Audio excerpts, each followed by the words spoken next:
ലോക ഹാപ്പിനെസ് ദിനമായ മാർച്ച് 20-നോടനുബന്ധിച്ച് പഴയകാലത്തെ അറിയാനും പുതുതലമുറയെ മനസ്സിലാക്കാനും സംസ്ഥാനമൊട്ടാകെ വയോജന അയൽക്കൂട്ടങ്ങളുടെയും ഓക്സിലറി ഗ്രൂപ്പ് അംഗങ്ങളുടെയും CDS തല സംഗമ പരിപാടി നടന്നുകൊണ്ടിരിക്കുകയാണ്. അതിൻ്റെ ഭാഗമായി പാപ്പിനിശ്ശേരി പഞ്ചായത്തിൻ്റെ കീഴിലും തലമുറ സംഗമം നടന്നു. പരിപാടിയിൽ CDS ചെയർപേഴ്സൺ മിനി ഷേർലി സ്വാഗതവും പഞ്ചായത്ത് വികസന standing committee chairperson PP Malini അധ്യക്ഷതയും block standing committee chairperson PV Ajitha ഉദ്ഘാടനവും നിർവഹിച്ചു. പിന്നീട് സീനിയർ ക്ലർക്ക് രാജേഷ് ചില വിഷയാധിഷ്ഠിത കാര്യങ്ങൾ ചർച്ച ചെയ്തു. വയോജന അയൽക്കൂട്ട അംഗം E രാജൻ പഴമയും പുതുമയും വിവരിച്ചു. പിന്നീട് അങ്ങോട്ട് എല്ലാവരും ഒത്തുള്ള ചർച്ചകളായിരുന്നേ.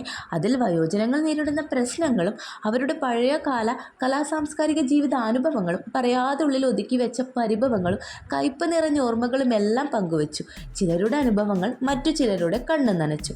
അത്തരം ജീവിതാനുഭവങ്ങളിൽ നിന്നെല്ലാം അവർ ആർജിച്ചെടുത്ത കരുത്തും മനോധൈര്യവും അവരുടെ ജീവിതത്തിൻ്റെ മുതൽക്കൂട്ട് തന്നെയാണ്. പുതുതലമുറയ്ക്ക് ഇന്ന് ഇല്ലാത്തതും ഈ ഒരു തിരിച്ചറിവാണ്.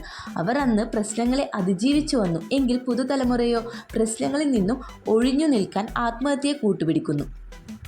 ഈ ഒരു സംഗമം മൺമറഞ്ഞുകൊണ്ടിരിക്കുന്ന പഴമയെ അറിയാനും പുതുതലമുറയെ കുറച്ചൊക്കെ പഠിപ്പിച്ചു. അവരുടെ പഴയകാല ജീവിതവും ഇന്ന് അവർ നമ്മളിൽ നിന്ന് എന്ത് പ്രതീക്ഷിക്കുന്നു എന്ന തിരിച്ചറിവും ഉണ്ടായി. പിന്നീട് അങ്ങോട്ട് വാർദ്ധക്യം എന്നത് അവരുടെ ശരീരത്തെ മാത്രമാണ് ബാധിച്ചതെന്നും മനസ്സിനെ തെല്ലും ബാധിച്ചിട്ടില്ലെന്നും മനസ്സിലായി. എല്ലാവരും ഒത്തുള്ള ഭക്ഷണവും അവരുടെ കൊച്ചു കൊച്ചു ആഗ്രഹങ്ങളും പങ്കുവച്ചു. പിന്നീട് മനസ്സിന് ആനന്ദം നൽകുന്ന കളികൾ. എല്ലാവരും ഒത്ത് ഒരുപാട് ചിരിച്ചു കളിച്ചു. നമ്മളെപ്പോലെ തന്നെ അവരും നല്ലൊരു നാളെയെ സ്വപ്നം കാണുന്നുണ്ടെന്ന് തിരിച്ചറിഞ്ഞു.